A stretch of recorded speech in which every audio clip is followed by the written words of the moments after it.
league, this is where it's at. This is it. This is the drama, is winning that conference championship game and getting into the NCAA tournament. And I love it. This week is so much fun for me. So I would just advise the basketball fan out there, extend it. You know, March Madness doesn't have to just be the NCAA tournament. It's the week before also. We're going to get essentially some play-in games in major conference tournaments also. Good, yeah. With teams that are on the bubble or teams that can solidify their place in the tournament. But we know these teams that win their conference tournaments that they're getting in, and the team that loses that championship game is not.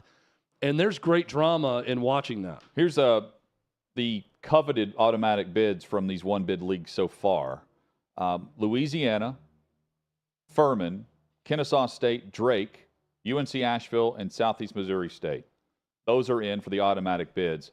And we still have several to go this week. Everything from the SEC to the ASUN to the Summit League and more. Yeah, you're right. The drama happens there, and then you start to jump on the bandwagon of some of these teams. And Drake's going to be like an 8 or 9 seed or 10 seed, maybe at worst. So they're a little bit different. That Missouri Valley Conference typically will get 2 bids in, I feel like. Yeah. I don't know if that's going to be the case this year, but that's a really good basketball league.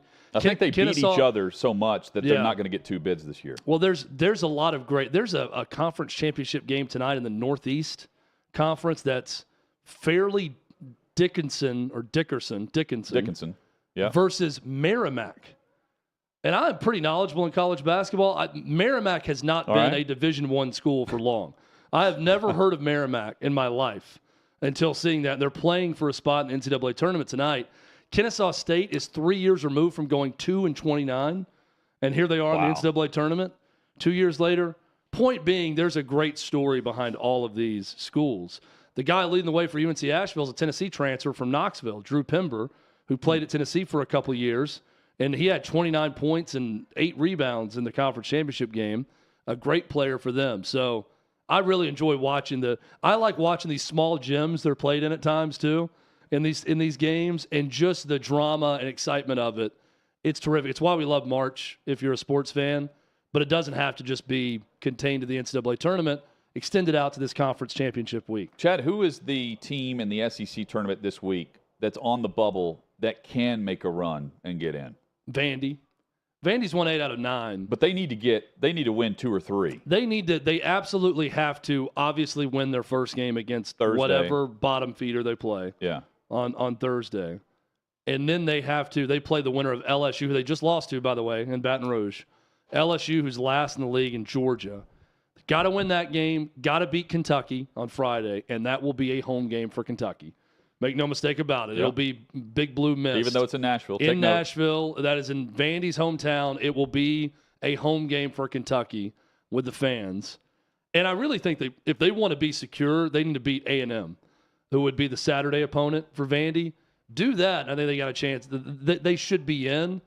If they don't do that, if they beat Kentucky, they're going to be sweating it out on Selection Sunday. May get in, may not. If they don't beat Kentucky, I think their chances are probably over of getting a bid. Now, there's a lot of things that could happen around them with teams that right now may be in. They may have an awful loss in their conference tournament and knock them out and move Vandy up also. But it's fun to watch that. Mississippi State's another one that goes in this tournament needing a win. I think Auburn, they locked themselves in, I believe, with that win over Tennessee on Saturday. But to feel real secure, it'd be nice for them to win a couple games in this SEC tournament, or at least avoid disaster. Avoid being nervous. Yeah, avoid the bad loss in their first game. So plenty to watch in these conference tournaments, and this one here in Nashville. Of course, our studio is 3 blocks from the arena, so we may have an SEC tournament flavor on the show live the next few days also. It'll be packed. 6th and Peabody with Yeehaw Beer and Old Smoky Moonshine. Chad, Rich Eisen gets back from the Combine and starts going through everything that he's heard. And one of them that he mentions on his show was that Brady may not stay in retirement. But Brady has responded to that. Again, last year he retired on February 1st, and then on March 13th, I believe was the date, is whenever he announced he was coming back with the statement. Today is March 7th, and he has tweeted out, responding to the talk of the NFL Combine, that he may come back to the league with a joke. He tweeted, anyone who thinks I have the time to come back to the NFL has never adopted a 2-month-old kitten for their daughter. Responding to specifically any report out of Eisen or anyone that was tweeting out that there's a chance he could return. I think he's done. I mean, if we hear that Rodgers retires, I think the Rodgers retirement announcement could be just to put things on pause as he decides what he wants to do with the Jets or if there's another team. And then he comes out of retirement, they trade Rodgers' rights to that said team upon agreement on a contract. Brady just appears done. There's a report, TMZ's following him on his 77-foot yacht right now off the coast of Florida. I mean, he's not even thinking about the NFL currently. Well, if he's on that 77-foot yacht, I doubt he's raising that kitten. Hope the kitten's okay. 77-foot yacht has plenty of rooms for that kitten. We've been in a home that had one for their dogs. That's true. You don't want the kitten to go overboard, though. Yes. But point being, I actually believe him that he's done. I don't want him to be, but I believe that he's done. I don't know how you coax him out of retirement at this point. I don't think he sends that tweet out even joking if he's even having second thoughts at all about coming back. So I think he's done. I was surprised when he retired. I thought after everything he had gone through that he would come back and play again, at least for another year. So I was shocked when he announced his retirement right after the season. And when Rich Eisen said that, I thought, okay, maybe there's something there. But for Brady to fire back even with a joking tweet like that about the 2-month-old kitten for his daughter, yeah, I think he's done. I think he's sticking with the retirement this time. Eisen also put out something on Rivers. Philip Rivers, according to Rich Eisen, has expressed interest in a return after 2 seasons away from the game. See, I think this is more unlikely than Brady coming out of retirement. I mean, Rich Eisen's like the retired quarterback whisperer also. He's coming in with all the knowledge on all the guys who were supposedly retired. Now, if he wanted to play, he had an offer. He had an offer to play for the Saints last year. They reached out to him about playing whenever they got hurt at quarterback so often. That would not surprise me if he was interested in it. It would surprise me if a team wanted him to start. Yes. And there are teams. I mean, that's great if you're interested in coming back. He's 41. Who would want 41-year-old Philip Rivers 2 years removed from playing competitive football? Indy. Where he last was, I mean, look what they're picking, though. Like, they're going to get a rookie quarterback in this deal if they want one. I don't. Just start the clock with whoever you draft if you're Indy or anyone else and see what you got. What a storyline, though. Left to go coach a high school team or whatever down in Alabama. I mean, this is the next movie where Kevin James will probably play Philip Rivers. He played Sean Payton in that movie produced by Adam Sandler. When this becomes a movie one day, if he comes back and does well, that 2-year stint as a high school coach and then coming back to the league, I think Kevin James will get this part also. Chad, I've never heard of a pain tolerance test at the combine. But you had Ian Rappaport, who works for NFL.com and NFL Network, highly respected, tweet out that an NFL spokesman for Richard Garange, who's an offensive lineman for the Florida Gators, and the report that he got hurt because of a pain tolerance test. He originally tweeted out Rappaport, Richard Garange came to the combine healthy but woke up with a swollen ankle after a pain tolerance test created an injury. He cites his sources, and then he says he had been planning to do all the drills but now won't be able to thanks to the situation caused during the medical exams. He then retweets and clarifies through an NFL spokesman. An NFL spokesman is clarifying my use of the term, quote, pain tolerance test, end quote, saying, quote, there is no pain tolerance test. The player underwent a typical physical exam, end quote. If that's all this was, is a typical physical exam, and for whatever reason you have the O-lineman saying it was a pain tolerance test, come on. The only time I got injured in just an exam, a physical, at any point was when the nurse was new and had a hard time finding a vein for the blood being drawn. Yeah, that sucks. And I leave with a black and blue arm, and I'm like, can we just give up on this? And your arm's sore for days. At some point, I'm like, I really would like to stop if we're going to go for an 11th try at finding the vein, where you've poked my arm and every vein around there. That may be the only time I've been injured in one of these. I thought that the pain tolerance test was just torture.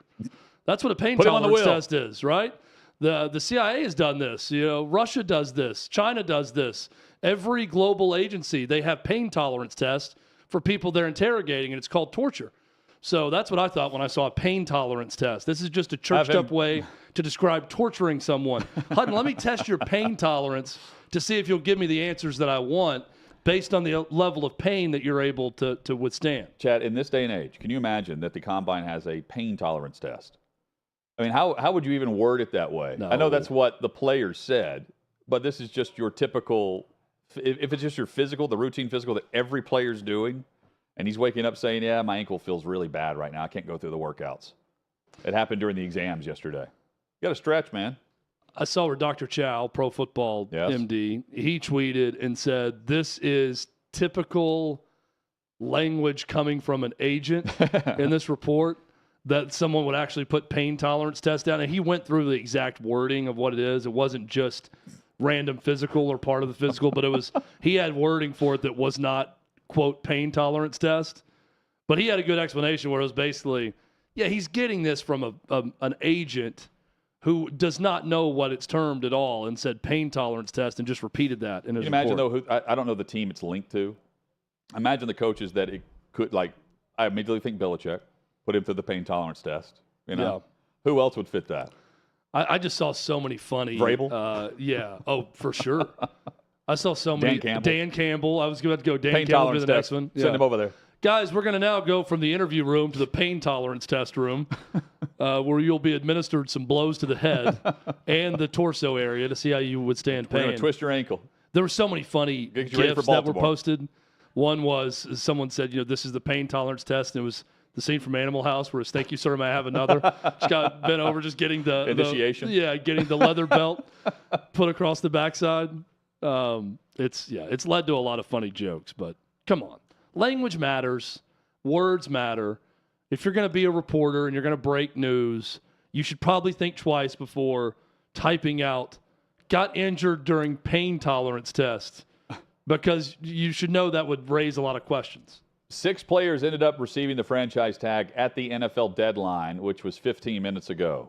Commanders defensive lineman Daron Payne, Cowboys running back Tony Pollard, Raiders running back Josh Jacobs, Jags tight end Evan Ingram, quarterback Lamar Jackson, the non-exclusive tag in Baltimore, meaning another team can still negotiate, make him an offer. If he signs it, Baltimore can match it, or they will receive 2 first-round picks in return.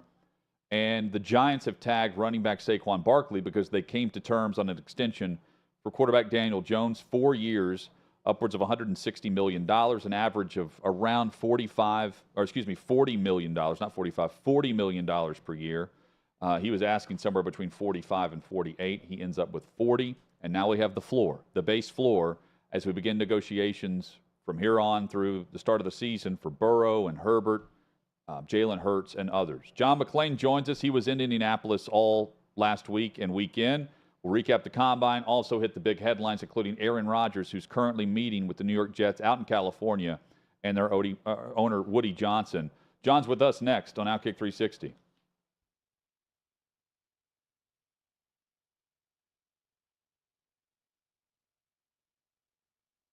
There's a bunch of teams this year that are entering the season with a closer by committee. What are your thoughts on closer by committee versus having a main closer? In 2 words, it's ass. Here's the problem. This is where sabermetrics and baseball clash, and the sabermetric guys don't understand why the baseball guys can't just get it. When the sabermetric guys look at a bullpen, they look at a list of data, right? First pitch strikes, who gets the first hitter out, which is the big hitter for the reliever, more than the other guys. Walks, your whip, how you hold runners, all these other things. The problem is that none of those factors account for the inning in which that happens. And unfortunately for sabermetric guys, pitchers think differently in the 9th inning than they do in the 8th, than they do in the 7th, than they do in the 6th. It's just human nature, because everybody in the 9th inning hitting in a game that's close is hitting with the mentality of the tying runs on 3rd, I need to get him in or get on base.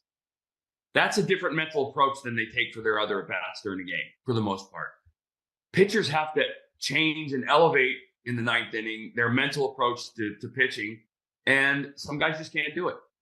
It's just not. I mean, I can remember. I think it was in my career, 2003. The Red Sox went with the closer by committee to open the season, and they had a great bullpen. It turned out to be a disaster. It doesn't work. So in spring training, you go through a couple stages. You go from the young guy whose mental approach to every day in camp is, my God, I want to make the team. There's the younger guy whose mental approach is, I just want them to remember me. To the guy who's kind of established, to the guy who knows he's going to be pitching opening day and shows up at spring training as your ace and is getting ready. And those guys, those veteran guys that kind of have roster spots secured, you're going to see them pushing and the boundaries and the envelope on every one of, especially the pickoff rule. I'm still very curious to see how the pickoff rule. And Bill, when we were talking about it early on, I told you I thought the pickoff rule would be by a landslide the most impactful rule change. I don't know if it's either just not being tested yet, or but this pitch clock is going to have a far bigger impact on hitters than I was thinking.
It was deadline day for the franchise tag across the NFL. Welcome back. OutKick 360 rolls on across the OutKick network. Pleased to be joined by John McClain of GallerySports.com. He joins us each week at this time. John, hope everything is well back in Houston now that you've survived the combine yet again, and Indianapolis and everything that was last week with the hype around Anthony Richardson. It's amazing the buzz around Richardson. He didn't do anything. People didn't except the media. Anybody paid any attention and listened to NFL people. And you guys, you're an SEC. You guys are from the SEC. You know, he's big. He's got a great arm. He's fast. He's mobile. And he did all those things. And yet some people acted like he came from Uranus and or Pluto. And it's dropped out of the sky. And he didn't surprise me at all based on everything I'd been told by NFL people. Now, problem is he's inaccurate. He's inexperienced. I know some people have jumped him up to number one. There's people in Houston saying the Texans should take him number two. And I'm like, give me a break. Look, the guy, he's played 1 year. and he's got a lot of issues. He needs a lot of work. When you're desperate for a quarterback, you can't take a boomer bust candidate like that.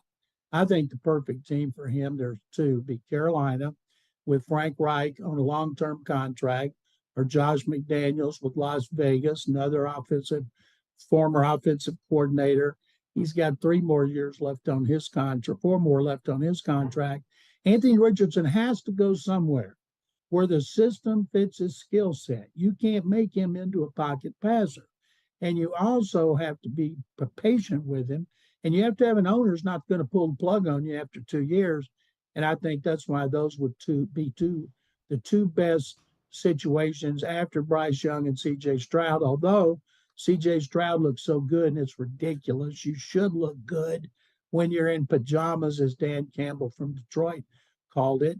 But Stroud, through Daniel Jeremiah, who I trust his opinion as much as anybody, said he has good a throwing as he'd seen at the combine. But does that mean he went at the NFL? Of course not. Pro days are even more worthless. They're orchestrated over weeks like a Broadway rehearsal.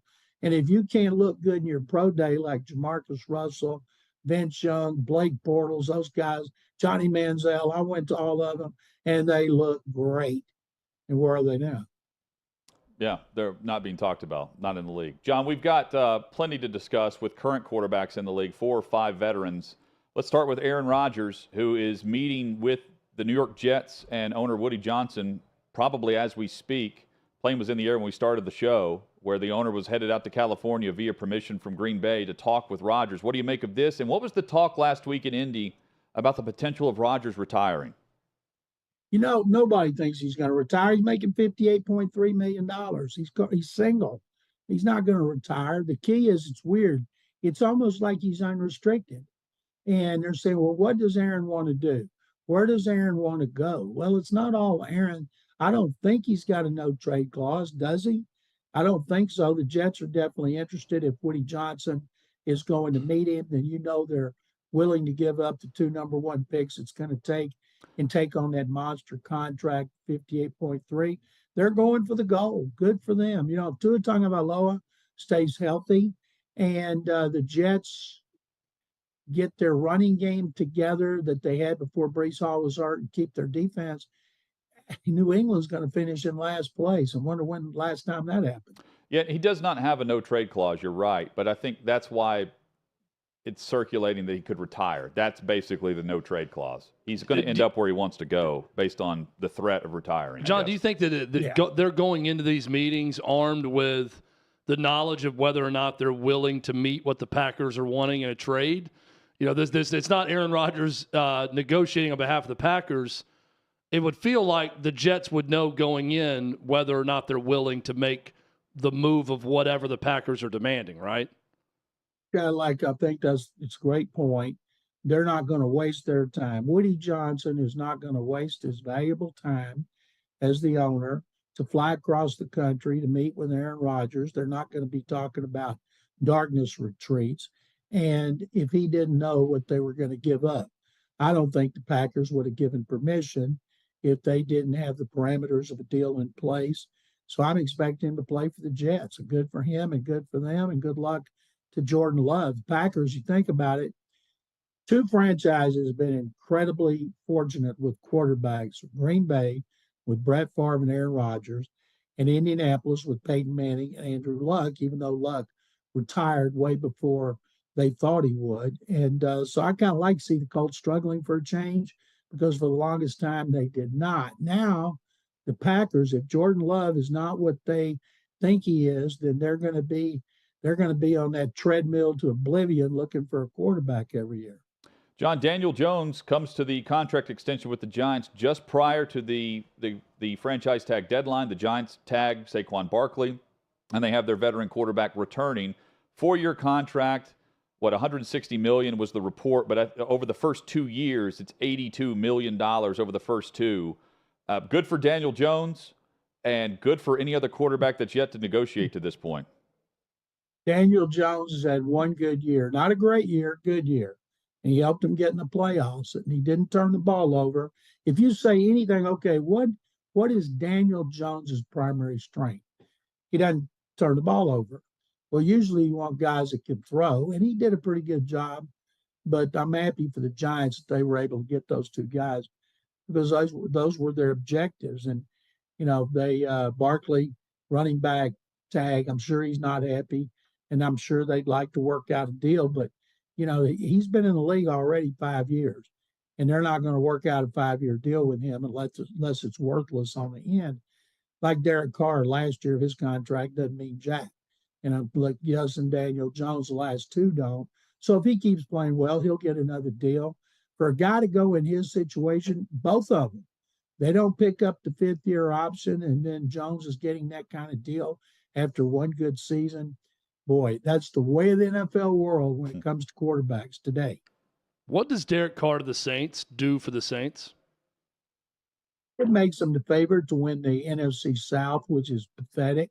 And if Carr had signed with one of those other teams, I think they'd have been the favorite just because right now on paper, they don't have quarterbacks. And that's why they're all in position to try to jockey and maneuver.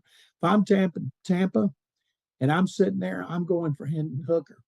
That guy was a number 1 pick till he blew out his knee. Nobody's career ends because of a knee injury. Why wouldn't he be a number 1 pick now? I'll guarantee you guys, Hooker's going in the first round. It'll just be lower than he would have gone because a lot of NFL people like him, like everything about him. People go, well, he's 25 years old. Before he played in his second year, he'd be 26. Well, if he played to his 35, that's 10 years. And by the time he plays 10 years, they may be playing into their mid-40s. So age is not as important as it used to be when quarterbacks started looking for another job at 30. John, Baltimore did tag Lamar Jackson. They did not come to a contract extension. They give him the non-exclusive tag, which allows him to continue to negotiate with other teams.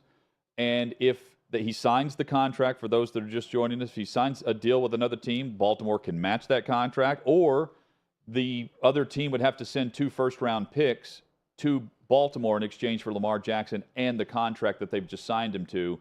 What message is Baltimore sending by handing down the non-exclusive tag instead of the exclusive franchise tag? Well, first of all, I don't think there's a team out there that's going to give him a fully guaranteed contract. That wouldn't be good business. He's been hurt a lot the last 2 years. He's won 1 playoff game. Yes, he's a great quarterback in the regular season, but I would want him to play a couple of years healthy before I committed that kind of money. And then if he does sign with another team, then hey, Baltimore doesn't have to worry about it anymore. Just go ahead and match it and keep him. But Baltimore, to me, is a great example of a team that could take Hooker. And because when they traded back into the first round to get Lamar Jackson, it surprised people because people didn't have him going in the first round in their mock drafts. They thought he ran too much. And I think Hooker, because I watched him quite a bit, and I know you guys did, especially Cadillac, and I think the guy's going to be great. Let me ask you, you think he'll be number 1 pick, and what kind of pro you think he's going to be? I think he's 3rd on the list behind Young and Stroud, personally. I think he's better than Anthony Richardson. I think he's better than Will Levis, and I've got a lot of game film to show you that backs me up on that, of what he can do. I don't think he'll go 3rd of those quarterbacks. That's where I would have him, though, John. And I do think he's a late first-round pick. I agree with you. He's valuable because of the 5th-year option in the back of the first round. He has been better than Will Levis and Anthony Richardson. I don't think he stays better than those quarterbacks at the next level because he's 25. And we're talking about quarterbacks that are 21, 22 years old. Richardson's what, 21? I feel confident he'll always be better than Will Levis. I do think Richardson is a question because he clearly does have an enormously high ceiling. Based on the physical traits. Lower floor. I don't know that he'll ever get there. And lower floor, too. But I wouldn't say definitively that Hooker will stay better than Richardson given that ceiling. But I do think he's better than Will Levis. I feel confident in saying that. So, John, 5 quarterbacks in the first round? Absolutely. And the 5th-year option does factor into that. I would be willing to trade up if I feel like you've got a starter. And I also think about Hooker, the fact that he is older, he's experienced more, he's more ready mentally to play once he's 100% from his knee, and I think that'll be his 2nd year. But man, if you're a team and you've got an older quarterback or a quarterback who's contract's about to expire. If I'm the Titans, I know that I'm guessing they're not going to take him up where they are. I know they need offensive linemen desperately, but I'm not so sure if somebody wanted that pick for another position, I wouldn't trade down and get extra. And seriously considering a guy like that, let him play behind Tannehill one more year, and because he's a lot better prospect than Malik Willis. John, you've written a lot at gallerysports.com around the combine. One thing that I was drawn to was Bryce Young's size, right? That was the big question coming into it. You've got some comps that we all, threw out there in the beginning, and quite honestly, he's closer to at least one of these guys at the combine than I thought he would be. And I know you wrote about it at Gallery Sports. It was amazing. We knew he wasn't going to throw. He's going to wait for Alabama's pro day, but everybody's seen him make every throw. They don't need to watch him. It's like they didn't need to watch C.J. Stroud. They did need to watch Will Levis because he had so many interceptions. He did need to watch Anthony Richardson. But Young, he's played for 2 years, and it's amazing. People are like, well, if he's just 5'11". Fact is, he's 2 inches shorter than Brock Purdy. If you think about that, just that tall, that's it. And he can do everything else. And he was a great interview. He handled everything perfectly. People said in the interviews that he was doing with teams, they like to put quarterbacks on the board and throw stuff at them. He knew the answer to some of them before they asked the question because he could tell what was coming next. I don't think being 5'10" and an 8, same height as Kyler Murray, weighing 204, the same as Russell Wilson, is going to hurt him. Now, he was a lot higher rated than Russell Wilson, and Murray wouldn't have been the first pick if Cliff Kingsbury had been the new coach at Arizona and seen him in college. But I still think Bryce Young's the highest rated quarterback, and I think he's going to go first, and Stroud's going to go second, and Houston's going to get one of them. John, what I did find funny was he's barely 5'10", at 5'10 and 1/8. Alabama had him listed at 6 feet. We know that colleges fudge height and weight all the time. That's an almost 2-inch upshot. That's not just rounding up an inch on a guy. That's a clear 2 inches. Alabama had him 2 inches taller than he actually is. Well, he's actually 10 pounds heavier, too, because I think he's been eating everything in sight since the season ended. A receiver from the University of Houston named Tank Dell. Tank was listed at 5'10". He's 5'8". B.J. Robinson, a tremendous prospect, no blemishes at all. He was listed 6 foot 222, came in 5'11", 215. Now, in the NBA, they get taller than they are in college because they measure them in tennis shoes. And when I first heard that years ago, I'm thinking, okay, that makes sense. They play in their tennis shoes. They don't play barefooted. And so maybe the NFL, I ran that by a couple of combine people years ago, and they looked at me like I'd just been dropped off of another planet. What? You want them to wear shoes? There was talk at one point of making players wear pads at the combine, especially quarterbacks and receivers. They kill that one too. But, I every year the media gets so fired up. There were almost 1,300 members of the media. First, when I went there were 7 of us. It's changed. The areas are much bigger. The access is better. And this year, without even telling us, they let the media go to every workout, stay the whole way, had a section where you could go right down to the bottom level. And I remember forever we asked them, please let us come in there. Finally, they let 10 of us and put us so far away you needed binoculars to see anything. And, of course, they didn't tell us to bring our binoculars. John, which team do you feel like is most likely to be the aggressor and move up to number 1 overall with Chicago? Indianapolis, even though the Texans have the draft picks, they got 11 2-1s. They got 2 and 12. Next year, they got 10 and 2-1s. And the Colts, I think, are so frustrated to have to change quarterbacks every year. They want to get a rookie, whether it's Bryce Young, C.J. Stroud, Anthony Richardson. If they want Richardson, just stay at number 4. I'll tell you something that's interesting to me, and you guys being SEC aficionados. Jalen Carter, everybody was around his interview podium. And I was at the back of the crowd because a guy from Gallery Sports working with me was right in the front. He'd gotten there 45 minutes earlier. I get a text about that story in the Atlanta Journal-Constitution about his arrest warrant and all the details. And I walked up to those guys and I said, you might as well go home. He's not talking. And they're, what do you mean he's not talking? I said, well, look at yourselves. And they did. And of course, he didn't talk. So the key is, how far does he fall? He could have been involved in a wreck that killed 2 people. And he might have not, but that's something everybody's going to be investigating. But does Chicago drop him out of being the first pick? What if Chicago trades with the Colts? Now, they could take the one that's left over from Arizona. Arizona takes Will Anderson Jr., no blemishes at all, great character. And they take him at 3. And if the Bears think Carter, he shouldn't take him at 4, they're stuck. They don't have anybody. They may have to stay at 1 and take Will Anderson Jr., but the GM Ryan Poles, who came from Kansas City last year, he's already talking to the media about all these picks he's going to get. And boy, he's building up everybody's hopes, so he better do it. But sometimes when you trade down, you have to be careful. You have to be sure who you're going to get, or you got 2 or 3 choices of people you can get, and you don't want to outsmart yourself. But I do believe the Colts are so desperate. And Jim Irsay has said he wants a quarterback. And he mentioned Bryce Young, not by name. And people, oh, yeah, the Colts want Bryce Young. I don't buy it for a minute that slipped out. I think that plus you say he doesn't make the choice. Chris Ballard's supposed to make the choice, but this one's so big, Jim Irsay might actually do it.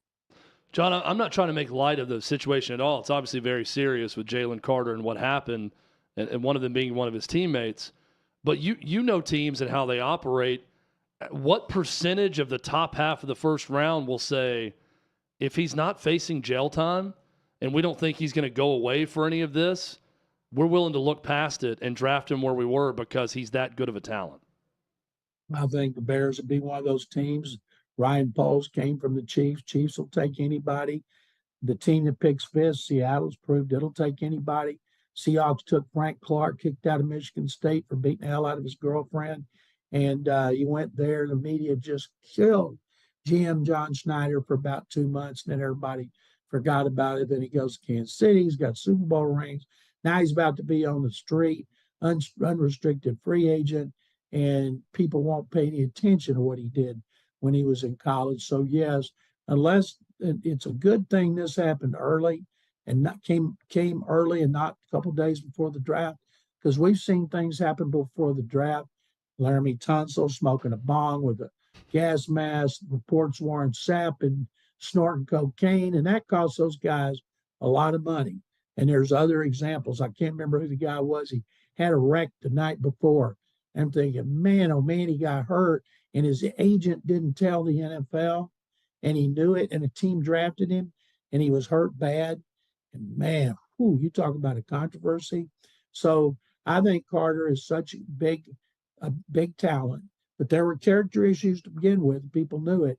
That I'm guessing it's not going to hurt his draft stock. John, what was the best conversation you had last week, and who you talked with? Oh gosh, Jonathan, if you're talking about interviews, the best interview was Will Levis, because he said, I got a cannon and I want to show it off. Then he said he's going to win a championship. So what do you get? Team that gets you, what do they get? They get a team that's going to win a championship. And I think I'm the best prospect, and I throw harder than anybody in recent memory. And he was a great interview, as opposed to Bryce Young, who was so humble. But it was great for media, it's great for talk shows, writers.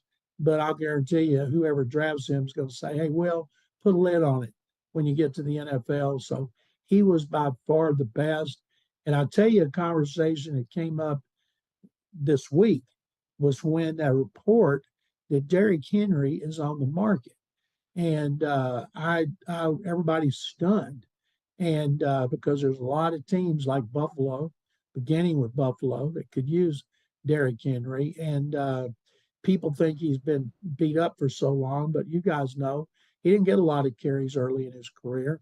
I know he didn't start killing the Texans till like his 4th year in the league, maybe his 3rd. But man, if they really want to move him, there's going to be teams interested. And that to me was a bombshell. I can imagine what it was for you guys. Yeah, and I still hesitate to think it's going to happen because they would only save like $6 million against the cap if they trade him, and he would still count roughly $10 million against the cap this year by moving him. It's intriguing because it would signal certainly the rebuild that they refuse to say they're in the middle of. John, I think that's the move to make if you're going to signal that. I think it only happens if it's a situation where they feel like they can move up and, let's say, draft C.J. Stroud. Yeah. And it was just a pivotal part of that deal that saved them a future first-round pick they would lose in a deal to trade up and get C.J. Stroud. That would be the only thing that I would say maybe they would do that if they really feel like this is our franchise quarterback for the next 10 or 15 years. I agree with you 100% on the heels of the A.J. Brown trade, which caused, as you guys know, all kinds of bad publicity, bad blood. Then to see him in the Super Bowl and to turn around and trade Derrick Henry, it's got to be something where people go, aha, so that's why they're doing it. And I don't think that's going to be the case. You know, if you trade him and you're left with poor old Ryan Tannehill, doesn't have anybody to throw to, and he doesn't have anybody to give the ball to. Or anyone to block for him at this point as well. John McClain has been our guest. He joins us each Tuesday at this time. GallerySports.com is where you can find his great work. Thank you as always, John. We always really enjoy this. Next week, I'll be talking to you and then headed to Las Vegas to watch the first 2 rounds of the NCAA tournament. Guys, thank you very much, as always. Yes, thank you, John. Never stops for John McClain. I love that trip to March Madness. He's a world traveler. The man's always somewhere. In Vegas. Always.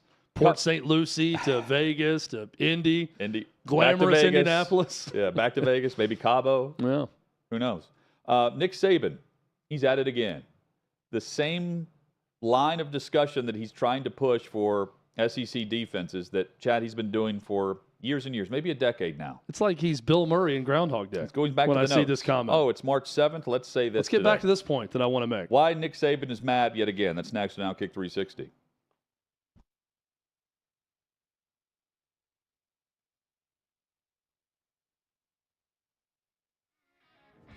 What you're experiencing is the bold taste of a Southern legend. Old Smoky Moonshine and Whiskey. Authentic Tennessee mountain-style spirits. We believe in crafting flavors that were born from tradition but defy expectation. And pioneering a new experience with every sip.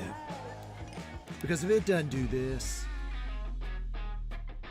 whoa, it ain't this. Old Smoky Moonshine and Whiskey. Come on, live a little. Welcome into OutKick the show. I am Clay Travis, your fearless leader. I am going to continue to argue that sports is one of the great unifying forces in all of American life. ESPN is a sinking ship. Democrats are now the party of the white, woke college graduate. So the higher that number can be, the better you are with the committee. It's really that simple. You gotta lean into the turns. You really gotta lean into the turns. He's got incredible taste in which media figures he listens to. Very difficult to go back-to-back years in the NFL with the #1 overall pick. I've been out of LA long enough to have forgotten that libs, no matter how ridiculous the scenario, are gonna live.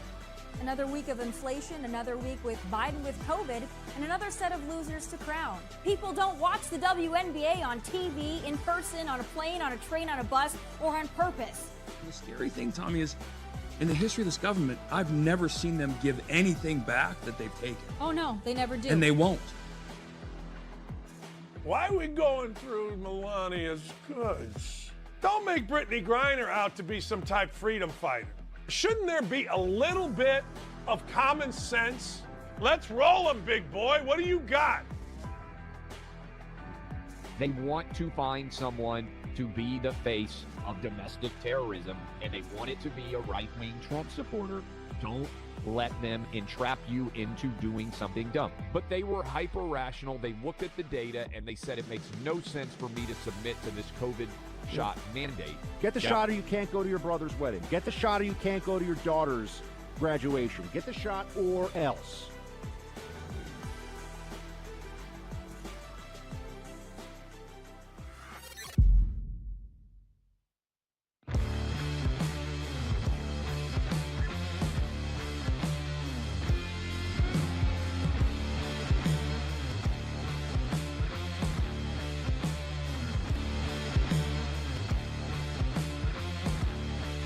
Old Smoky Moonshine and Whiskey, the bold taste of a Southern legend.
The NCAA Playing Rules Oversight Panel, wherever they exist, they're going to approve these rule changes that have been proposed. They'll approve them on April 20th. One of them being the game clock for college football. It's now going to continue to run when a first down is gained. Currently, the game clock stops when a first down is gained, and the clock restarts when the offense is awarded the first down. And it's going to the NFL model. OutKick 360 rolls on. Chad, Nick Saban was asked about this through Ross Dellinger of SI.com and asked about the first down rule, which is going to shorten games. The prediction is on average of 7 to 8 plays per game. Nick Saban responded by saying, everybody in college pretty much goes no huddle and fast. Compared to the NFL where everybody almost gets in a huddle, that makes a huge difference with how many plays are in a game. I'm not saying that it should be regulated, but that's why there are a lot of plays in the game. The way it used to be, the official would spot the ball. You couldn't snap the ball immediately. When a team can snap the ball within 7 seconds of the play clock, is that really good for player safety? I'm just asking the question. When you are on the defensive side, you can't even change personnel. That from Nick Saban on this one specific question about averaging 7, 8 plays less per game based on this new clock rule. Let's also get specific. The team that snaps the ball with under 7 seconds off the clock is a team he lost to this year for the first time in many years, Tennessee. Yeah. So he's talking specifically about a team that they failed to beat this year in a really good game that plays that fast. If you go back to, I want to say 2010 when Auburn won the national championship with Cam Newton, shortly after that, Nick Saban was talking about player safety and speed of the game. Nick Saban, great coach, probably the greatest of all time, has a tendency to harp on issues of fair play and or player safety, wait for it, when he loses to a team that operates that way. It was Auburn in 2010, didn't beat them, they won a national title. It's Tennessee now, fresh on his mind. They play faster than anyone else in the country, so now it's a problem because he lost to Tennessee. Now, what Nick Saban also is adaptable enough to do what works. Alabama plays fast. They changed their offense based on modern college offenses shortly after he complained about this back in the early 2010s when he was talking about it. And he'll continue to do that. Look, he may honestly believe that it's bad for player safety, that you need to sub players, and that's why it's not about competitive balance or anything else. It's more about you want to sub players for player safety. Maybe he believes that. Call me cynical. I think the timing of it is no coincidence. I think it comes right around the time that he's losing to a team that plays fast. Most defensive-minded coaches are going to think this way, though. Yeah, you want probably. to sub after a first down. You want the ability to sub out before the ball is snapped. There's also just no way for it to come across as From him, anything yeah. other than sour grapes. When they don't win the national championship, that's a loss for him because of what they've built. So when it comes fresh off you losing to a team that plays this certain way, and you're talking about changing that for player safety, it's going to come across as sour grapes. It's an interesting point that he makes, though, and a smart one about the huddle. Because the NFL, you are huddling almost every snap, pre-snap.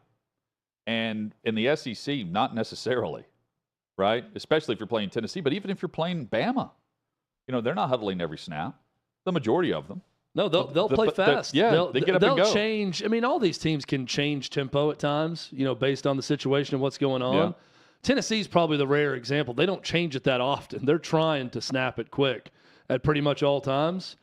But it's such a rarity now in college football. When you watch a Utah play that huddles every time, it's so different. Yeah, and he's saying at the end of this, he's like, you can go as fast as you want, but if you make a first down, the defense gets to sub.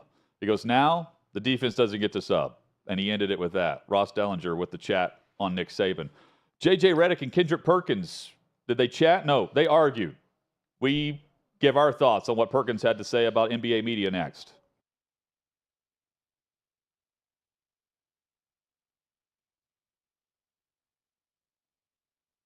Yeah, man, thanks for coming on. And so much to talk about. And I kind of just want to dive right in as somebody that I watch your show, and these are conversations that you have had in the past couple of months. And, NIL is such a game changer when it comes to different aspects of college sports. And we're starting to see that influx when it comes to boosters, people around the program, how schools are navigating. Before we get into like the inner wellings of it, what's been your thoughts on how this has played out over the last 2 years?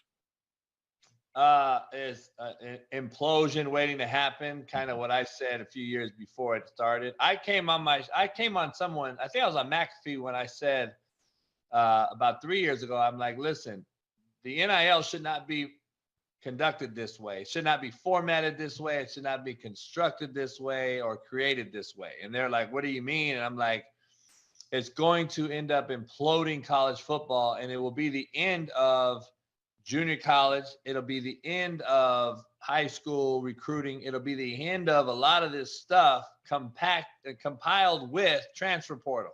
So I say, you put these two things together, you're gonna kill JUCO, which 3 years later, right now to this day, we just had our second California JUCO fold.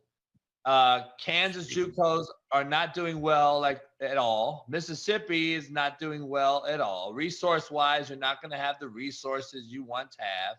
You've already seen the entire state of Arizona lose junior college football. So, you're having this influx that people don't realize that has a direct impact just from the correlation of these things. And people don't really look into it deep because they just want to see what's on the surface. They only look through the optical lens of things. They don't really dive into anything. And it blows my mind that we're in this analytical world and we don't look into the data and the analytics. We just want to talk on Twitter because all people on Twitter know all things, right?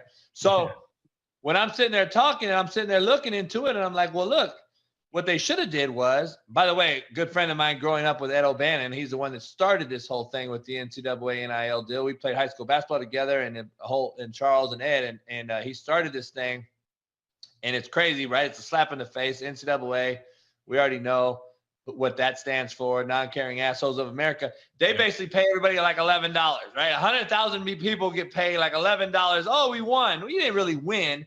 You created this NIL deal, which basically is for the 1%ers, Trey. 1%ers. Yeah. Think about it. Everyone thinks on the outside looking in that these kids are getting millions. No, 1%, if that, I would actually say 0.001% is actually getting the millions.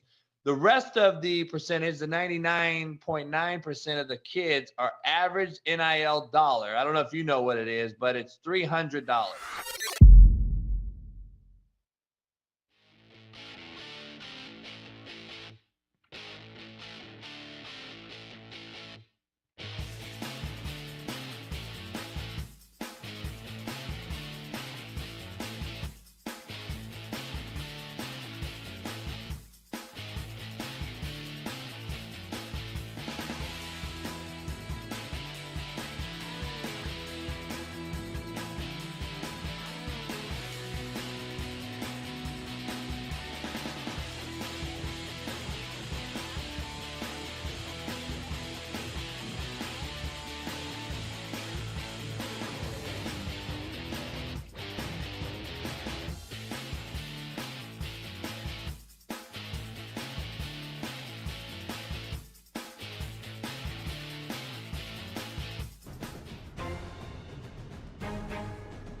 Just like that, the final hour is here for the Tuesday edition of OutKick 360. Coming up in 20 minutes, baseball legend Curt Schilling will be with us on the show. You can check out the Curt Schilling Baseball Show right now at OutKick.com. It launches every Tuesday and Friday on the site. Looking forward to that chat.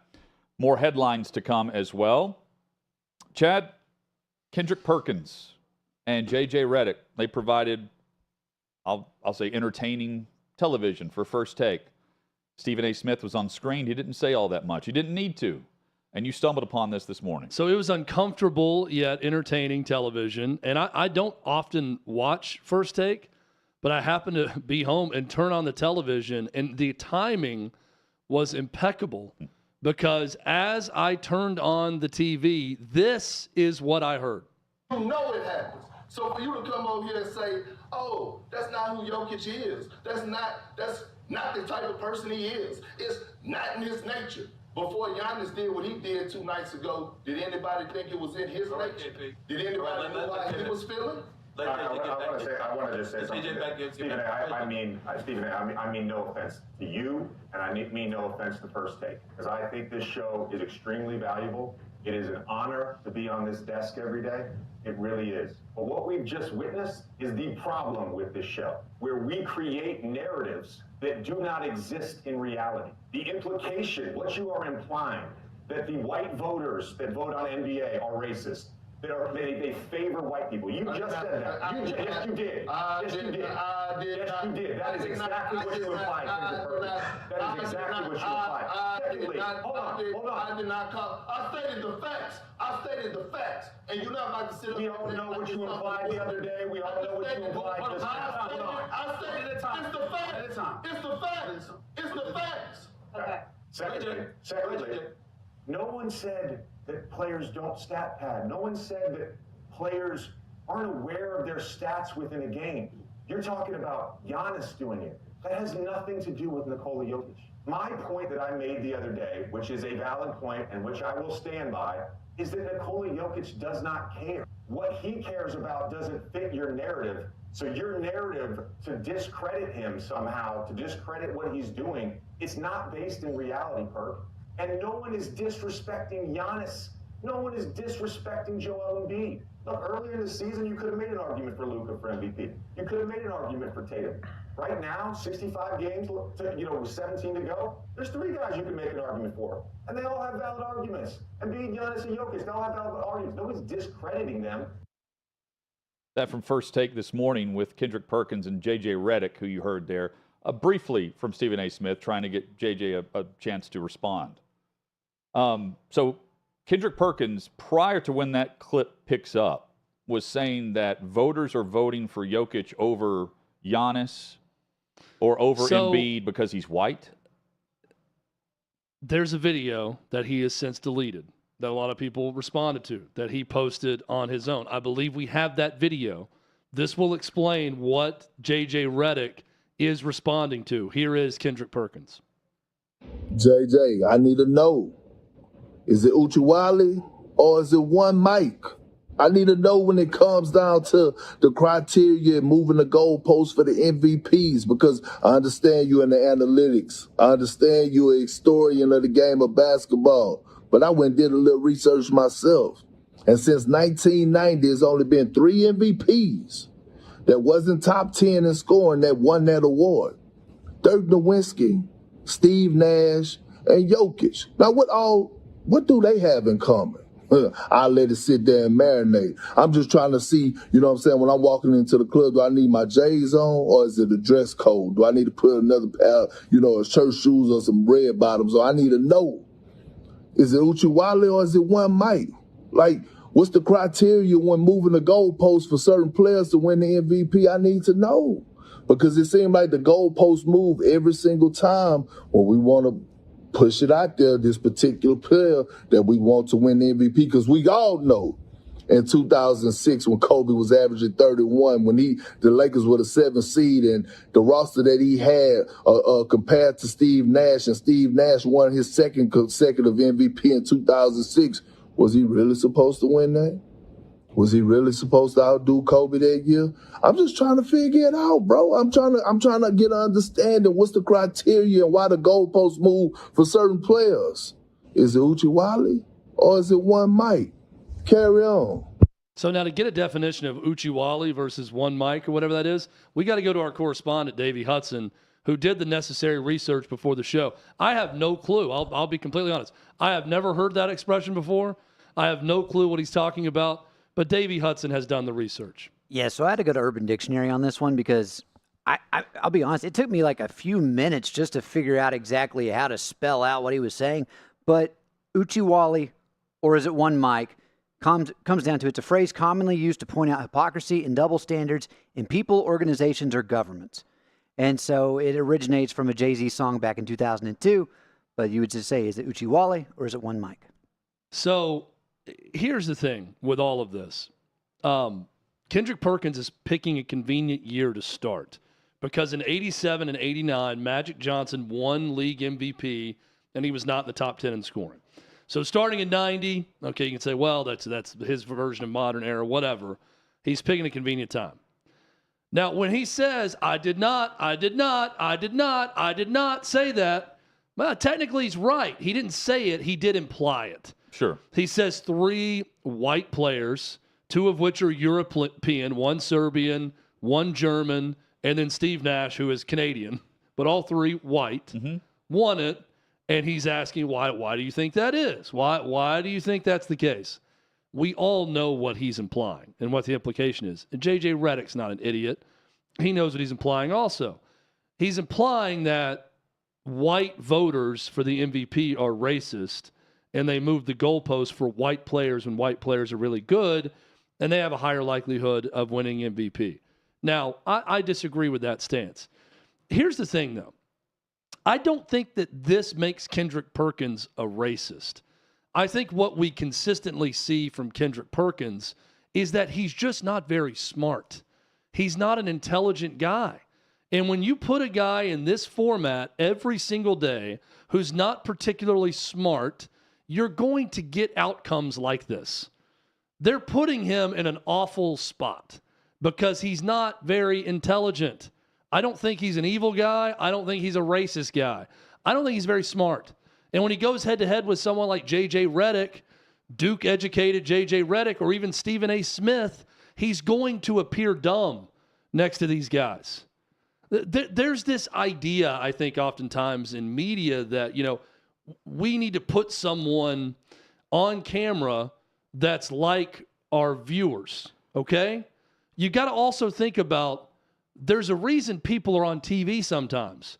It's because they can deliver a really good point, or they can argue something, or they're good on television. You don't just put anyone on TV because you think, well, our viewers are like this, so it'll be good. Well, you have viewers for a reason because they like the show and who's on there. Not everyone should go on camera or go on television. And I think Kendrick Perkins is a great example of this. I've thought this throughout his career in media. He's not smart. That's my biggest problem with Kendrick Perkins. It's not an ESPN culture problem. It's not a racism problem. The guy's not very smart. So his line of thinking is you got to be top 10 in scoring. Is that what he's saying? His line of thinking is clearly that white guys get a break. Based on top 10 in scoring. Yeah, they had this. They had a whole other side argument too, Hutno, about Russell Westbrook was crushed because he was padding stats when he had the triple-double record. Right. And Jokic is getting triple-doubles all the time, but he's not padding stats. He's just doing it the right way, and he's a team player, unlike Russell Westbrook. Well, Frank Isola, NBA reporter, he's been on our show. He's also joined Dan Doggett multiple times. He notes that Jokic won the award last season. He finished 5th in total points. He was 3rd in points the year before, the season where he won his first MVP. So I don't know where his argument for finishing top 10 in scoring is for specifically Jokic. It's also sad when you have to manufacture this to get people interested in talking about the NBA. Yeah. NBA is not a storyline if not for this debate this morning on ESPN. We're not talking about it today. I'm honestly... It's that boring. I think the story here, though, is less about MVP and who should win. I don't care. I don't. This argument doesn't make me care. If Jokic wins or Giannis or Embiid, I do not care. I think the big storyline is J.J. Redick stood up on an ESPN show and said, let me tell you the problem with this ESPN show. It's that you push narratives and say dumb things, and people actually believe them. Well, and when you say things like this, people actually believe they're true, and it's coming from it's not reality. A player in J.J. Redick and also media members who have backed the league multiple times on issues. It could be race-related. It could be anything. And so when you have those who have been with you, in the fire, debating things on your side to say this, now you're pointing the finger at your own colleagues. That's the thing that really stood out to me is you've got Kendrick Perkins pointing to the NBA media as being racist, insinuating that. So two big takeaways from it. One is what I said about Redick. Crazy that I just thought it was interesting that he stood up on First Take and said, "Let me tell you the problem, Stephen A. With all due respect, with your show is that you force narratives out there that aren't based in reality. And part of the problem. And you're part of the problem because people believe these narratives." Molly Karam came back later and said, I would like to defend that and say, we are a debate show. We're not here to force narratives. We don't come in with a narrative and say, let's get people to believe this. People offer their opinions back and forth, and basically, that's the opinion of one panelist or whatever it may be. The second big takeaway is that is a big problem at ESPN, and I think probably more of a problem than other places is people don't think twice to call a white person racist or white people racist. It's not even a second thought about it. You are completely protected if you're Kendrick Perkins and you say white NBA MVP voters are racist or you insinuate it. There needs to be hesitation before you call people racist. Anyone, I don't care what race you are, you should hesitate before making the argument that something happened because of racism. And I do think that ESPN and a lot of sports media is in a place right now where you are completely comfortable to call a white person racist on camera and get away with it and it'd be fine and no one to challenge you. So I applaud J.J. Redick for standing up and saying, it's just not true. The voters who cover the NBA that are white are not racist. They're not making decisions based on race. And he's almost saying, it's amazing I'm having to tell this to you right now and that we're having to have this conversation. So those are my two big takeaways from all of it. 17-ish games left in the season to play Yeah. out. The other thing, too, there is nothing authentic or genuine about manufactured debate. There's a reason, though, why they continue to push this. It's for clicks, and it's for fake headlines like this. So if any organization wants to push be authentic, be genuine, with that, what they're really saying is be something that someone's going to click on, not something that's factual. And that's what we saw this morning on First Take. Point blank. It can happen anywhere.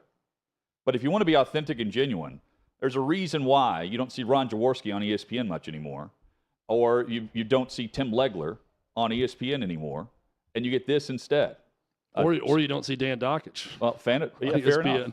But it's not just ESPN, by the way. It's any website that are looking for clicks and headlines over anything else. Yeah, there's nothing authentic or genuine about that. When you search clicks and/or division over substance, right, then you're going to get arguments that are in bad faith or just really dumb. Now, I don't know that this debate was inauthentic that we witnessed today. I think this was pretty real in the moment with J.J. Redick calling him out and what he said about the show. And here's what I think about Kendrick Perkins, though, going back to my original point. He is authentically dumb. That's the problem with putting Kendrick Perkins on air. When you put someone on air that's just not that smart, don't be surprised when they say things that aren't that smart. But going back on the other issue is it's a big problem that not a single person hesitates to call a white person racist. Think about that before you throw it out there, allegations like that. At least give it some thought. Well, but also before doing it and then facing no repercussions. What would Kendrick Perkins say to the black media member who's voting for Jokic? I don't said know anything about that. Yeah. Again, he's lumping everyone into the voter category. Right. Which is just, as you're saying, it's dumb. And he'll never have to apologize for it. Of course not. He deleted the video that he put out. No, you know why? Because they accomplished what they wanted. We're talking about it today, and we're not talking about anything regarding the National Basketball Association. That's my overall point. I disagree. I don't know that ESPN wants us saying they want Kendrick Perkins doing it. That's why they keep him out there. Because he'll continue to push this. I don't know that ESPN, though, wants us saying that, they don't hesitate to call white people racist. Well, they wouldn't. I'm pretty sure ESPN does not like OutKick. They would say, of course not. But I don't think they would they say like Kendrick Perkins, he's allowed to state his opinion. The thing that they won't do is penalize J.J. Redick either. That's what they can't do with this. They'll just bring it back for, they'll pay him $10,000 an episode like they're doing with Mad Dog. The only person that could punish J.J. Redick is Stephen A. Smith. That's if Stephen A. Smith decided that, hey, man, you came on my show and you wrecked it, or you talked about which he didn't do our show. Yeah, I think he was totally fine. Stephen A. Smith, it went on for a while. He actually agreed. He agreed with J.J. Redick on one point, the main point he was making, that he doesn't think that the voters are racist, but then also agreed with Kendrick Perkins on something else. Curt Schilling joins us next. We talk all things Major League Baseball. Can ask him about ESPN. With one of the greats. Oh, no doubt. We did the last time he joined us. Yeah. He's going to join us every other week here on OutKick 360. You can check out the Curt Schilling Baseball Show, available now at OutKick.com. It drops Tuesdays and Fridays moving forward. It's been a big success thus far. We chat about the upcoming MLB season with Curt next on OutKick 360.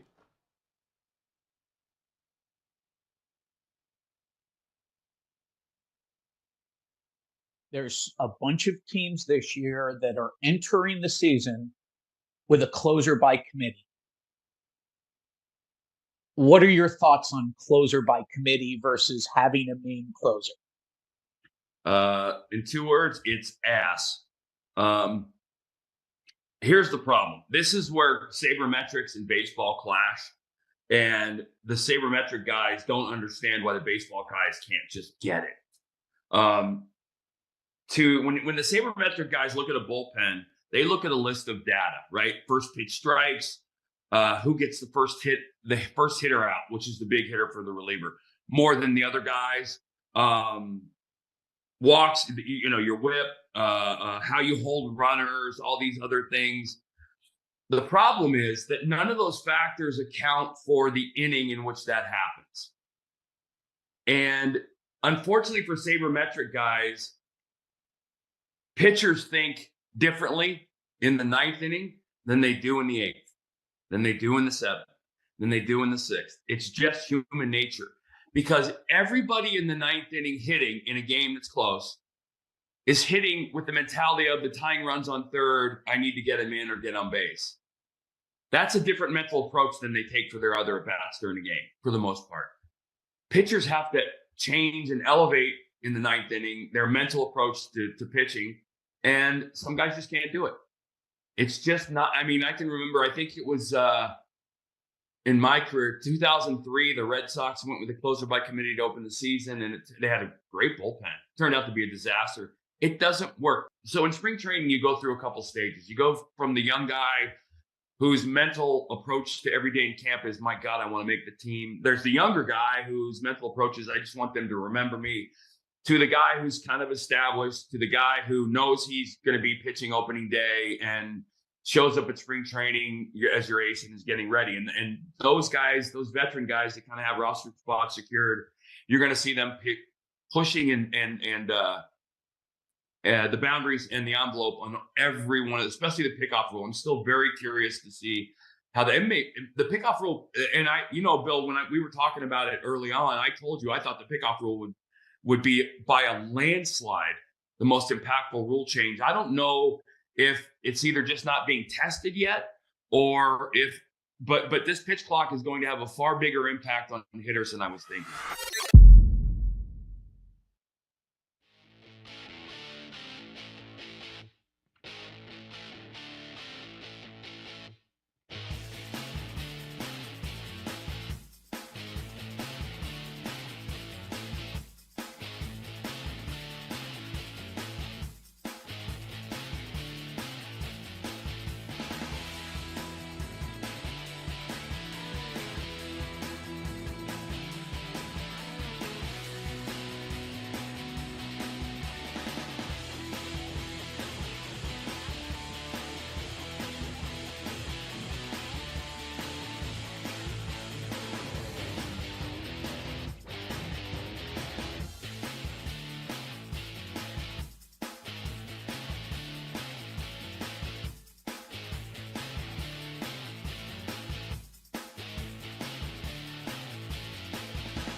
There's a bunch of teams this year that are entering the season with a closer by committee. What are your thoughts on closer by committee versus having a main closer? In 2 words, it's ass. Here's the problem. This is where sabermetrics and baseball clash, and the sabermetric guys don't understand why the baseball guys can't just get it. When the sabermetric guys look at a bullpen, they look at a list of data, right? First pitch strikes, who gets the first hitter out, which is the big hitter for the reliever, more than the other guys. walks, your whip, how you hold runners, all these other things. The problem is that none of those factors account for the inning in which that happens. And unfortunately for sabermetric guys, pitchers think differently in the ninth inning than they do in the eighth, than they do in the seventh, than they do in the sixth. It's just human nature, because everybody in the ninth inning hitting in a game that's close is hitting with the mentality of the tying runs on third, I need to get him in or get on base. That's a different mental approach than they take for their other at-bats during the game, for the most part. Pitchers have to change and elevate in the ninth inning their mental approach to pitching, and some guys just can't do it. It's just not. I mean, I can remember, I think it was in my career, 2003, the Red Sox went with a closer by committee to open the season, and they had a great bullpen. Turned out to be a disaster. It doesn't work. Curt Schilling there, the Curt Schilling Baseball Show. OutKick.com is where you can find that podcast and broadcast, and Curt Schilling joins us. He'll be joining us every other week here on OutKick 360 across the OutKick network. Curt, great perspective as always. I'm curious from this end, how many pitchers today are pissed off that they have to give up the baseball to the manager when he comes out to the mound late in the game versus just accepting it because that's how baseball is today? Starting pitchers? I was specifically thinking closer by committee. Yeah, it's very different. It's a very, very different mentality between a starting pitcher and a relief pitcher. So, I think the biggest thing is that is the monetary difference in payment between bullpen guys and closers. It's drastically different. You watch the Kenley Jansen with the Red Sox this winter. They have a different pay scale than the rest of the relievers. That should change with this new method of how you use bullpens, because I see that number going up across the board in the bullpen, while starting pitchers' numbers, other than the Scherzers and Verlanders, go down. Outside of pitching ability, is there a common denominator you found with the best closers you're around mentally? I think of closers the way I think about kickers in the NFL at times, that there's a certain mentality that you just have to have it, which is blocking out pressure a lot of times. In short amount of time that you're getting, you can't let the situation bother you. Who are some of the best you've been around, and is that a common denominator with the good guys? Yeah, it's no memory, I think. You can't have a memory in many ways, because and I when I was traded from Baltimore to Houston in 1990, in 91, I became the closer in Houston for a brief period of time, and I wasn't good at it. I had a lot of trouble letting go of a bad inning on Monday night, and you can't do that. It's just different. It's such a different game. Mariano Rivera is the best, obviously, I've ever seen. And if you remember any videos of him, there was literally never any emotion until the inning was over, and it was elation. But there was never when I was I was boots on the ground for two of his biggest blown saves in the history of his career, in 01 and then in 04 against us in Boston. He walked off the field. It's a no memory thing, but it is a different inning. And I don't understand. I don't understand. It's just hard for me to explain to people who are sabermetrically driven. You can not like it, but it's just fact. I mean, listen, I still argue that Blake Snell and the Tampa Bay Rays lost the World Series because of sabermetrics. If you remember that World Series, he's in the seventh inning. He's dealing. He's throwing like a two-hitter. And they didn't want him to go around the lineup again. And what happened? They brought in bullpen, and it didn't work. And they lost the World Series. And I still believe they lost it because of that. And, I'm much more focused on the starting pitcher side of this, in the sense that I can't watch. It's very hard for me to watch a game when a starting pitcher comes out in the sixth inning and tips his cap because he's coming out of the game. That's uncomfortable. It's like borderline, should be censored video. It makes me that uncomfortable.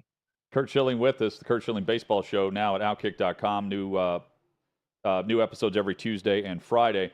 Curt, when did this shift begin to happen from your era? You're talking about finishing a game, pitching 9, or it wasn't good enough, to now, where it's 6 innings and the tip of the cap? Where's the year that we've shifted to this line of thinking? It's actually very easy. If you look at the progression of the money and sabermetrics into the game, you'll find the dissolution of the 5-man starting rotation. And more importantly to me, the elimination of the true ace. And I'm not talking about the guy that pitches opening day. I'm talking about the guy on your roster that will pitch opening day, will pitch the first game after the All-Star break, might start the All-Star game, and he'll pitch a winner-go-home game in October. Those are your Kershaws, your Verlanders, guys like that. Those guys used to be, with 30-some teams in the game, there was maybe 10 of them. True ones, true aces. Now, with 30-some teams, there's I think far less than 10. And I think you can see those two factors: the money, watch. I think a real good case study this year will be Jacob deGrom in Texas. You watch the kid gloves that they coach him with, and how quickly he comes out of game after 5 or 6 innings when they're winning 4-0, and he's got a no-hitter. I mean, how many guys in the last 2 years have you seen come out of a no-hitter? I get that for a young pitcher at 140 pitches in the 8th or 9th inning, but that's not the case. That hasn't been the case. And I would have probably been suspended multiple times for punching my manager in the throat for coming out in the 7th or 8th inning of a game when I only had 110 pitches and it was 3-1. Because that's the way I was. And, I know this sounds like an old man, get off my lawn versus new school kind of argument. But the fact of the matter is I was raised to believe that only one statistic mattered for a starting pitcher, and that was innings pitched. Because the philosophy is if you have the innings, all of the other numbers will be where you want them to be. And for the most part, it's true. If these guys are ending the season with 168 innings. That was like mid-August total. And so while you might see that as a better philosophy, every inning you take away from your starting pitcher, you add to your bullpen.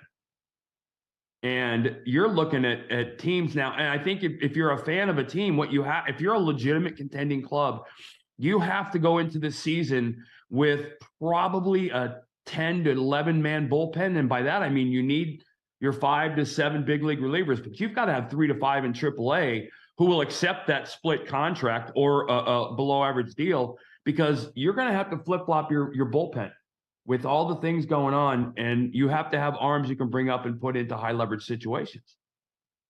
So this stat, courtesy of Ryan Spader, who covers Major League Baseball, right now, 81.52% success rate is the stolen base success rate throughout this spring. Ricky Henderson stole bases at an 80.76% clip during his career. The Major League Baseball average last year was 75.41%. Curt, that's a significant climb. And I had to ask the question, what would Ricky Henderson's stolen base percentage be with these larger bases? It's not done. It's not. I'm telling you, it's not done improving. And I said, I think I was talking to you guys about it. I said that I thought that the pickoff rule would have a much more significant impact than any other rule change. I just don't think we're done yet. I think I think much like you saw Scherzer testing the pitch clock, you're going to see base runners doing the very same things.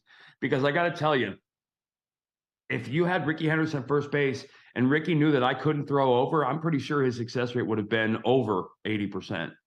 And these guys are pushing it. So basically what you've done is you've turned all of the base stealers in Major League Baseball into Ricky Henderson is what that stat's telling me. And I'm telling you right now, that number is not done going up. It will only get bigger and better for base runners as they figure out this system. Just, I think, the same way you see, I don't know if you guys saw the Scherzer at bat where he fast pitched, he quick pitched the guy on the last pitch. And then there's been a couple of bats where guys have just run through and they've had the at bat in 20 seconds. Hitters can't do that. Some pitchers can, and there's going to be a battle going on. Curt Schilling, our guest on OutKick 360. I thought about you, Curt, because I saw where Ohtani hit a homer from his knee in some exhibition for the World Baseball Classic. We were talking to Ohtani a couple weeks ago. Do we as a general baseball public appreciate him as a player the way we should? No. we've never seen anything like it, and probably I got to tell you this. I'm gonna put a plug in. I'm working with a guy who I played with, his son, Dave Hollins, who played third base for Philadelphia. His son, to me, is the first player I've ever seen that has Ohtani-like potential as a pitcher and as a hitter. He's playing in South Carolina as a junior in high school. He's one of the best I've ever seen. But we can't appreciate, we don't have anything to compare it to. That's the problem. Because if you guys remember, Babe Ruth didn't do the pitching and the hitting together. He was a pitcher and then he was a hitter. That Ohtani is not just doing them together. He's as good a hitter as the best player I think anybody alive will ever see in Mike Trout. And he's the ace of that staff, not because they're of the lack of talent, but because he's an ace. I mean, this is unheralded, unbelievable. The thing that really is hard for me to grasp is the schedule. The schedule was hard for me as a pitcher, making 35 starts in 6 months. He's making 30-some starts and playing 100-some games and hitting at the top of the lineup and playing a very physical game. He's a great base runner. He's a fast base runner. He can steal bases, and he's a legit power threat. And that's just it's special. And I'm glad. I'm happy for baseball because everybody you always hear that saying from fans. Would you buy a ticket to see this guy play? I mean, who wouldn't buy a ticket to see him play no matter where they are? Yeah, and I guess my question is, how much more could baseball benefit from, Major League Baseball specifically, if Ohtani was a Yankee or with the Red Sox or with the Phillies or the Mets or the Cubs, or you name the team either in the Eastern time zone or the Central time zone that have a huge following nationally? Yeah, I mean, is it the time zone? Because I think the Dodgers are a global. Oh, I could say it too about the Dodgers. If he was with the Dodgers and not the Angels, how much would the league benefit? And I would argue that that's on the Angels more than anything. I mean, this is not Montreal. This is not Vladimir Guerrero in Montreal. This is one of the most talented human beings we've ever seen on a baseball field in California. Which, the population is dwindling rapidly for reasons we all know. Yeah. But Anaheim it's not like there isn't a large population. I think, and that's a long-winded Curt Schilling way of answering yes to your question. Absolutely, baseball would be better if he was somewhere else. I mean, hell, if he was in Arizona, it would be a bigger deal than it would be being in Anaheim. If he was in Seattle, it would be a huge deal. You remember with Ichiro. And people don't think of Seattle as like a Green Bay Packer NFL type market, but it is. But yes, he would benefit. And I really honestly believe everything the Dodgers have done this past winter is with an eye towards signing him next year. Curt, you mentioned about 10 aces from an era ago, and now, we're lucky to have 2, 3, 4, 5 legit ones. The numbers made me think of how many clubhouses right now know they have a legitimate chance to win the World Series as we sit here in March? Like how many really are, we can win it this year? Right. I can tell you this, in my 20-some years, the 4 times I played on the team that went to the World Series, none of them were a shock after spring training. We knew, 93 Phillies, we knew in spring training we were badasses. 01 Diamondbacks, we knew. 04 we were special and we knew. I think 07 might have been a little bit more surprising, maybe to me, because I was a rider on that wagon, much less and less of a driving force. But to answer you, probably the teams that are in spring training right now that think they can win a World Series are there's probably 5 or 6 more than there should be. And, but I think the smarter teams, the better teams, the teams like the Cleveland Indians, they're not thinking about the World Series. Tito is a guy that gets his team focused on the day. And it makes it a lot easier to go through a baseball season when you're focused on the day. And the managers that can do that they're hard to find. But I always felt that was a strength to him. I think Buck Showalter in New York, I think they absolutely believe they're world champions, but I think Buck will be able to manage that and keep their focus kind of inward. Let me just tell you this. You want your team to be like the Boston Bruins are right now. right? They're guaranteed the number 1 seed. They're going to have one of the greatest seasons ever, but you have not heard anybody in that locker room speak one word about anything other than winning the Stanley Cup, right?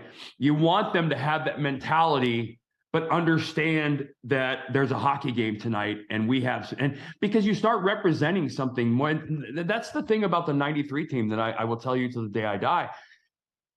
We were in love with each other in a very, very tight-knit clubhouse way, but we were in love with the city and the city was in love with us in a way that I've never experienced, until like 04 or 01.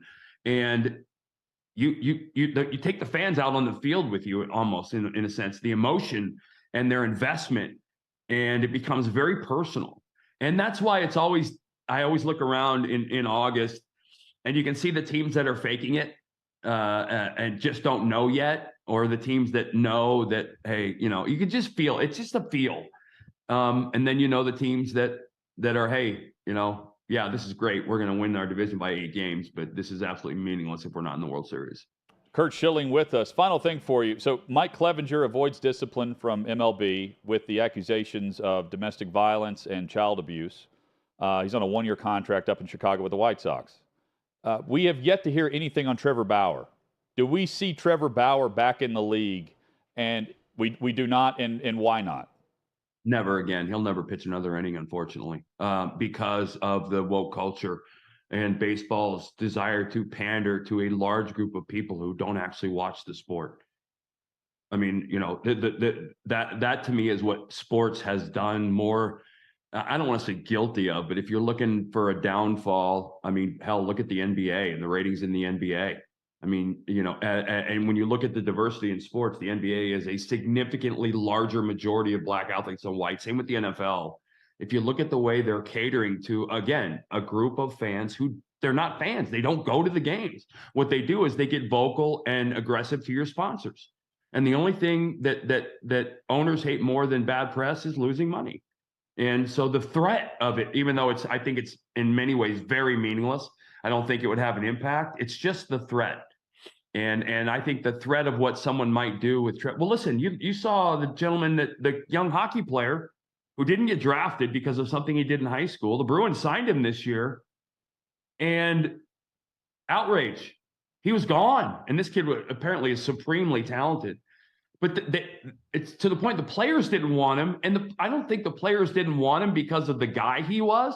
I think the players didn't want him because they didn't want the distraction that the media was going to bring to the Bruins every day. And, I feel bad for the kid, because if we got to play this game with the left and go back to their grade school days, and anything that they've done, we got to eliminate, we got to cancel them, they would cease to exist. Is it the same with Bauer, though, in the clubhouse? The players see it the same way you're describing with the Bruins? Well, here's the problem. I think the problem in the club, I don't think he was a good teammate. There's lots of stories going back to UCLA with him and Garrett Cole not getting along. UCLA teammates that said he was kind of a dick.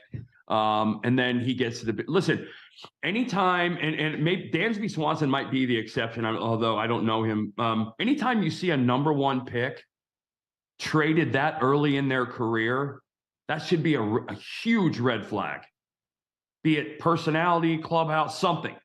A huge red flag, because baseball is very different from a draft perspective than any other sport. The guys in baseball are much farther away from Major League Baseball on the day of the draft than they are from any other sport, for the most part. You don't see guys drafted go into the big leagues. Yeah. It just doesn't happen. So anyway, I think he's throwing his last pitch, because again, baseball has its own justice system, because the legal system is almost really ignored by Major League Baseball. Whether you're found innocent or not, they're going to punish you if they don't like you, or if they disagree with something you might have done, even though he was found not guilty on all charges. And I honestly, I'm not a big fan of the kids. I think he's kind of a dick too. But the fact of the matter is, he should be allowed to. He didn't get convicted of doing anything wrong. The legal system, but we're in a system now where you're guilty until proven innocent in situations like that. So that's unfortunate. Curt Schilling, you can hear more of this discussion and a preview of things to come this season. The Curt Schilling Baseball Show, straight baseball all the time. Tuesdays and Fridays is when it launches at OutKick.com. Curt, it's great to have you on every other week. We appreciate you for this. Can't wait to hear today's episode. And we'll talk to you in 2 Thank weeks. you, guys. Thank you. All right, guys. You take care. Yeah, man. See you. Curt Schilling with us on Tuesdays every other week. Going to be a blast. And again, every Tuesday and Friday at OutKick.com. Coming up, teams not named the Ravens who have said they're not interested in Lamar Jackson right now. We've got the details there. Plus, Clay Travis had a ton of pants that he could not sell. Remember this, Chad? Oh, yeah. Adidas has now shoes. Millions and I thought we were millions gonna and get into millions Clay of shoes. singing on stage with Lit.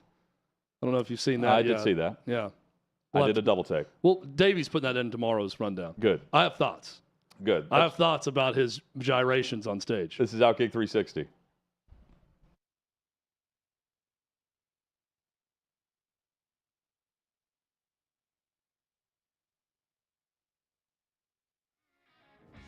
What you're experiencing is the bold taste of a Southern legend. Old Smoky Moonshine and Whiskey. Authentic Tennessee mountain-style spirits. We believe in crafting flavors that were born from tradition but defy expectation. And pioneering a new experience with every sip. Because if it doesn't do this, whoa, it ain't this. Old Smoky Moonshine and Whiskey. Come on, live a little. Welcome into OutKick the show. I am Clay Travis, your fearless leader. I am going to continue to argue that sports is one of the great unifying forces in all of American life.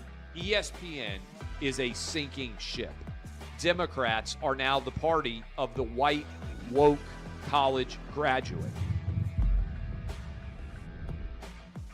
So the higher that number can be, the better you are with the committee. It's really that simple. You gotta lean into the turns. You really gotta lean into the turns. He's got incredible taste in which media figures he listens to. Very difficult to go back-to-back years in the NFL with the number 1 overall pick. I've been out of LA long enough to have forgotten that libs, no matter how ridiculous the scenario, are gonna live.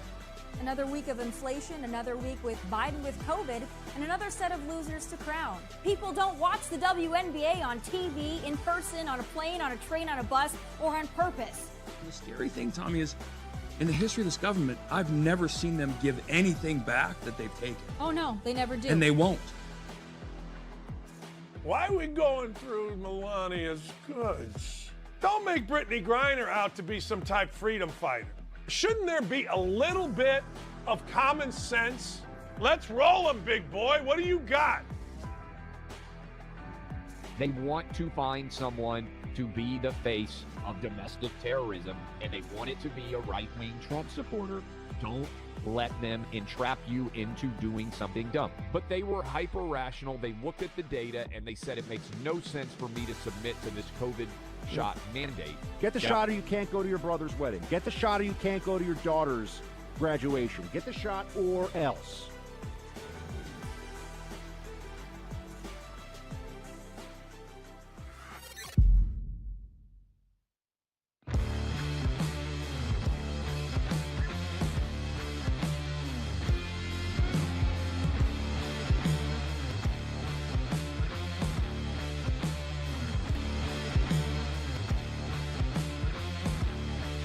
Old Smoky Moonshine and Whiskey.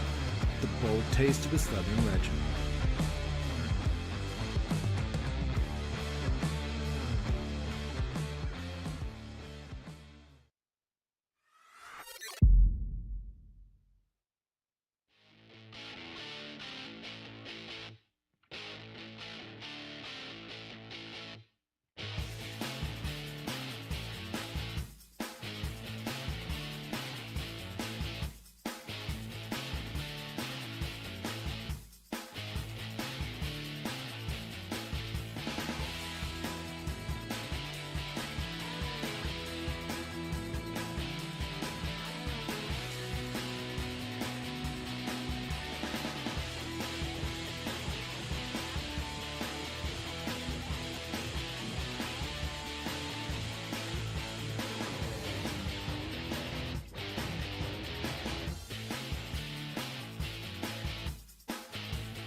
Wrapping up what's been a fun show for OutKick 360. Glad you've been with us. 6th and Peabody, our location with EHA Beer and Old Smoky Moonshine. We're here each weekday, 3 to 6 p.m. Eastern, broadcasting live from Nashville and across the network. So here are the teams since the franchise tag deadline. The non-exclusive tag has been handed down to Lamar Jackson from Baltimore, meaning he can continue to negotiate and accept a potential offer from another team. If he accepts that offer, it goes to Baltimore to match. If they choose not to match, Baltimore gets 2 first-round picks in return. But multiple outlets reporting, including Phil Yates, saying that here are the teams that will not be pursuing a contract for Lamar Jackson. The Falcons, the Dolphins, the Panthers, the Commanders, and now the Raiders. Again, Falcons, Dolphins, Panthers, Commanders, Raiders. This goes back to a previous discussion I brought up maybe a couple weeks, maybe a month ago. Lamar Jackson is representing the NFLPA, which is why the NFLPA has already released a statement saying they're watching for the C word, collusion. Within minutes of the franchise tag deadline, these owners have released information to the media, teams, whatever, coaches, saying we're not interested, we're not going to pursue a contract with him. You mean to tell me there's not a team out there that won't offer more than what Baltimore's offering? Maybe not fully guaranteed, but what's being reported is he's not going to receive an offer. They're not going to pursue him in this particular offseason. That's why the NFLPA is saying we're monitoring the collusion aspect of the NFL, not just with Baltimore, but the entire league, who can now step up to another level beyond what Steve Bisciotti's wanting to do. That's why I said I believe the market will not be what Lamar Jackson wants, in large part because of this. And if Lamar Jackson's battle with the Ravens is he wants a fully guaranteed contract and they're saying absolutely not, then the C word comes into play. Because they reach out to everyone else and say he wants Deshaun Watson stuff. We're not giving it to him. You aren't either. And that's where we're at. And I don't know where the number has to be. I think by Deshaun Watson stuff, I mean guaranteed contract, not massages. By the way. There you go. I just want to clarify that for everyone watching at home. I don't know where the number needs to be compared to Deshaun Watson. I just know the fully guaranteed money needs to be more than 68% of whatever he was offered last August. And I think this is over. I'm fascinated by it because he's representing himself. That's why we don't have much information to go by other than what we've seen publicly from Eric DeCosta and John Harbaugh. Hit us up with your thoughts at OutKick 360. Chad, so Adidas, they have been stuck with now $500 million, stories at OutKick, $500 million worth of Kanye West shoes. They're considering burning them because they give them to a third world That's what country. I was thinking. Like we give the gear that's made for the Super Bowl champion that doesn't win away to a country. Burn it. Right. This stems from the anti-Semitic comments and retweets or whatever. But the Washington Post reports Adidas sees no solution to unload the quantity of unsellable merchandise on a scale unseen in the fashion industry. The sneaker brand will not sell Yeezy shoes at the risk of public backlash. So instead, they're going to eat a near $500 million loss and just going to torch them. Thereby, the possibility of, quote, literally burning the shoes has emerged. A fire of $500 million worth of merchandise. So, honest question, Hutton. Yep. If Adidas said, if you don't want us to burn these, we will give all of them to you, and you can figure out what to do with them, and you can try to find a way to make money off of it, would you take it for free? No. And go get like a storage space or whatever you needed and try to offload these shoes and come up with a plan? Sure, or just donate them and write it off on taxes. There's a lot of things you can do. You can do that. I also think you could sell these. Sure, but they don't. It's the PR over business is what Adidas is choosing, which, I mean, I don't know.